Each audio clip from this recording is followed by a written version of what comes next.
Hola José, ¿qué tal? Muy buenas. Buenos días, Miguel. Y muchísimas gracias por acompañarnos. Ya tienes, como siempre, entre tus manos el libro que nos vas a recomendar esta mañana. Así que, si no te importa, Pues sí, ¿nos lees un fragmento? Vamos a ello. Será el último de esta temporada. De esta temporada. Pues te escuchamos.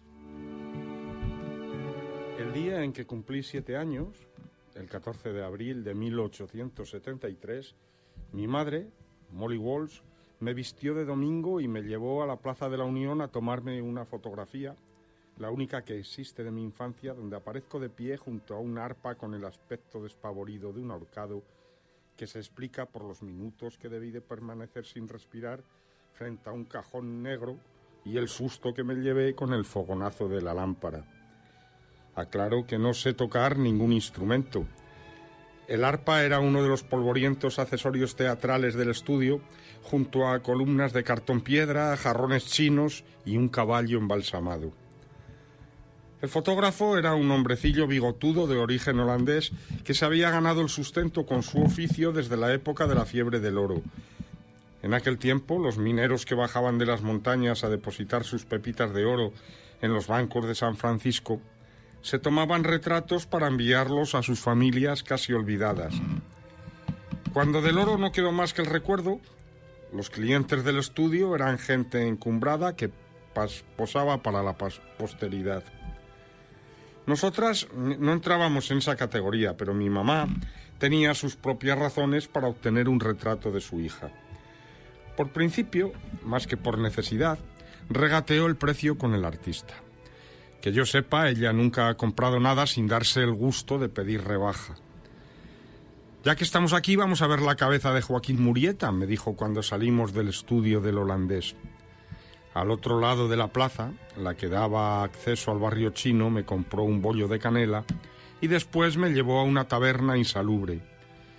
Pagamos la entrada y recorrimos un largo pasillo hasta la parte posterior del local, donde un tipo patibulario levantó una pesada cortina y nos hizo pasar a una sala de cortinajes lúgubres alumbrados con cirios de iglesia. Al fondo había una mesa cubierta con paños negros y 2 grandes frascos de vidrio. No recuerdo el resto de la decoración porque el pavor me paralizó. Mientras yo temblaba de miedo, aferrada con las 2 manos a la falda de mi mamá, ella parecía eufórica. En el primer jarrón flotaba una mano humana en un líquido amarillento y en el segundo había una cabeza de hombre con los párpados cosidos, los labios recogidos, la dentadura a la vista y los pelos erizados. Joaquín Murrieta era un bandido, como tu padre. En general así acaban los bandidos, me explicó mi mamá. De más está aclarar que esa noche sufrí de espantosas pesadillas. Me dio fiebre, pero mi mamá consideraba que a menos que alguien estuviera sangrando no había necesidad de intervenir. Al día siguiente, con el mismo vestido y los malditos botines que ya tenían 2 años de uso en mi poder y me quedaban bastante estrechos, recogimos la fotografía y nos fuimos caminando al distrito elegante de San Francisco, donde hasta entonces yo no había puesto los pies. Calles empedradas, enroscadas en los cerros, casas señoriales con jardines de rosas y arbustos recortados, cocheros de librea y caballos lustrosos y ni un solo mendigo a la vista. Mi existencia transcurría en el barrio de la Misión, en la multitud variopinta y políglota de inmigrantes de Alemania, Irlanda, Italia, los mexicanos que siempre habían vivido en California, y un grupo considerable de chilenos que llegaron con la fiebre del oro en 1849 y varias décadas más tarde seguían siendo tan humildes como cuando inmigraron. Del oro nada. Si pudieron conseguir algo en las minas de la sierra, se lo quitaron los blancos que llegaron después. Muchos regresaron a su tierra sin fortuna, pero con historias fabulosas que contar, y otros se quedaron porque el viaje de vuelta era largo y costoso. En la Misión teníamos fábricas, talleres, basura, perros sin dueño, burros flacos, ropa tendida y puertas abiertas, porque no había nada valioso que robar. Ese peregrinaje con mi mamá al universo inalcanzable de la clase alta fue mi primer atisbo de que éramos pobres. No me refiero a la pobreza de pasar hambre entre ratones, como la que sufrieron mis abuelos maternos en Irlanda, sino la modestia de quienes viven al día. Hasta ese momento no me había fijado en la existencia de personas de mejor situación que nosotros, porque no tenía contacto con ellas. Solo las veía de lejos cuando iba con mis padres al centro de la ciudad, lo que ocurría rara vez. Los coches con caballos relucientes, las damas con exagerados vestidos victorianos de vuelos, flecos y rosetones, los caballeros de chistera y bastón y los niños vestidos de marinero eran seres de otra especie. Nuestro barrio lo habitaba gente trabajadora, todos éramos más o menos iguales. Allí la mayoría de las viviendas albergaba a 1 o 2 familias de niños descalzos, mujeres eternamente preñadas y hombres alcoholizados que intentaban ganarse el pan en diversos oficios. En comparación con nuestros vecinos, mi pequeña familia era afortunada. Tal como decía mi honorable padrastro, teníamos trabajo, cariño y dignidad, y no necesitábamos nada más. También contábamos con una casita decente y carecíamos de deudas. No me atreví a preguntarle a mi mamá a dónde íbamos, así que la seguí cerro arriba, y en esa época Molly Walsh era una joven de rostro angelical, es decir, con la expresión beatífica de los mártires de las iglesias y una voz cristalina de ruiseñor que todavía conserva y resulta engañosa, porque es fuerte y mandona. En las raras ocasiones en que menciona a mi padre, le cambia la voz, y en vez de su tono habitual, algo plañidero, escupe las palabras. Sin que ella lo dijera, adiviné que esa dolorosa caminata al barrio de los ricos estaba relacionada con él. ¿Qué nos has leído, José? Pues mira, hoy os he traído un fragmento de la más reciente joya literaria de una de mis autoras favoritas, que no es otra que Isabel Allende. Se titula Mi nombre es Emilia del Valle, y es una novela cautivadora que nos va a sumergir en el universo de la saga del Valle, que es una familia que conocimos. Esta saga, digamos, se inició en su obra más conocida, maestra, que es La Casa de los Espíritus.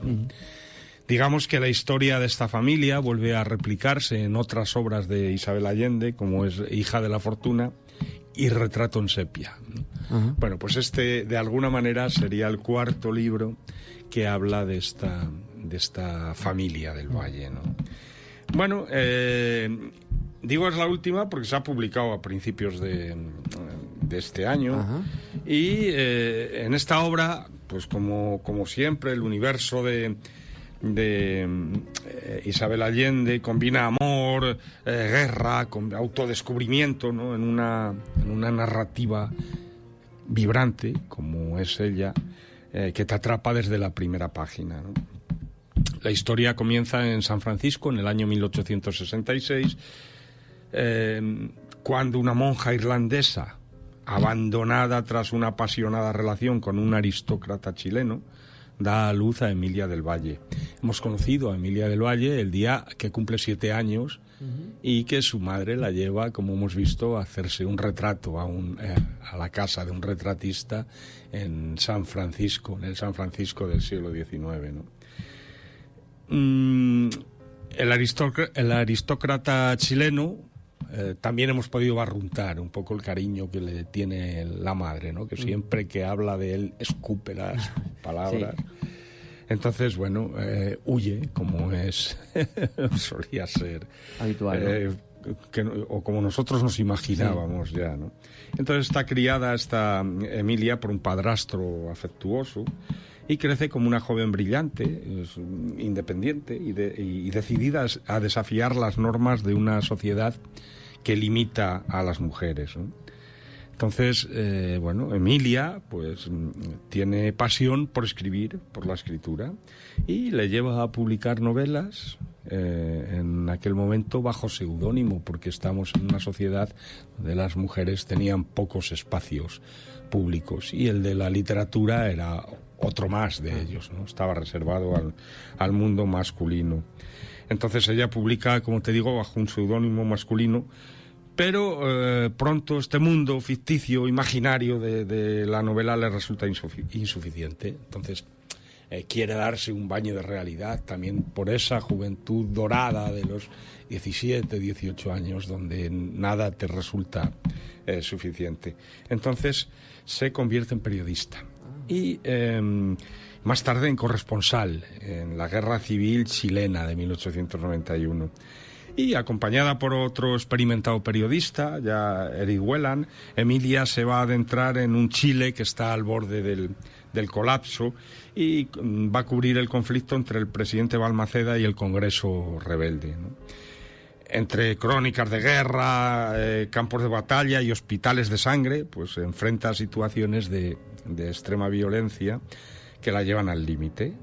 Mientras tanto, explora su identidad y los lazos con su familia biológica, incluido un encuentro con este padre ausente que la abandona desde cuando era pequeña. Pues en este viaje te puedes imaginar que Emilia también va a descubrir el amor, la pérdida de seres queridos y la belleza de una tierra de bosques, de lagos y volcanes, donde va a encontrar de alguna manera su propio destino. Entonces, bueno, toda esta historia con la prosa de Allende, que sabes, es sencilla, entendible por cualquiera, pero siempre profunda e incisiva, pues se teje una historia íntima y a la vez poderosa, destacando la fuerza de una protagonista que se crece ante los desafíos que la va poniendo la vida, ¿no?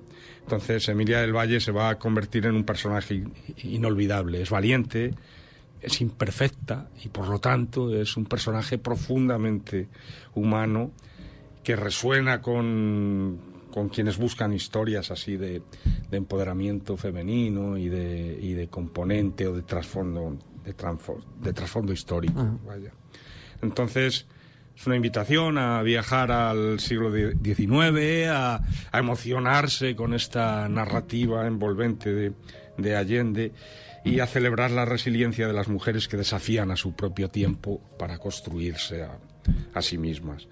Entonces, bueno, es ideal para todas aquellas personas que arman las historias épicas, pero que con corazón y con sentimiento. Y bueno, pues esta es la obra que os he traído hoy de esta gran escritora, autora, que es chilena, pero en realidad es peruana, porque Isabel Allende nace en Perú, en el exilio, digamos, y bueno, tiene nacionalidad chilena además, ¿no? Aunque naciera en Lima, tiene nacionalidad chilena.